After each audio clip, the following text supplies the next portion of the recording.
E aí, Master Clash aqui para mais um vídeo. Estou trazendo mais um vídeo de Clash of Clans e esse vídeo será a abertura da série de Clash of Clans HD, que essa série vai ser dicas de layouts, dicas de tropas e mais. Vocês sabem como é que é, né? Deixa eu olhar uma coisa aqui, galera.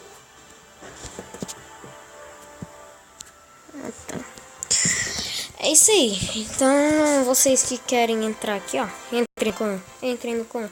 Entrem. Uf, tô tirando até o clã de lugar. Esse aqui é o meu clã, Life or Dead. Égua. Os caras me colocaram como co-líder. Agora que eu estou vendo, né? Eu era ancião, agora me colocaram como co-líder. Quem que é o líder? Gustavo. Então é isso, galera. Próximo vídeo eu vou mostrar a vocês dicas de ataques. Esse vídeo aqui foi só pra mostrar a vocês a minha vila, né? Meu centro de vila nível 7. E é isso aí, galera. Tamo junto. Entrem aí no clã. Pera aí, deixa eu tirar essa outra árvore aqui. Cadê? Aqui. Entrem no clã. Eu não tenho tropas agora.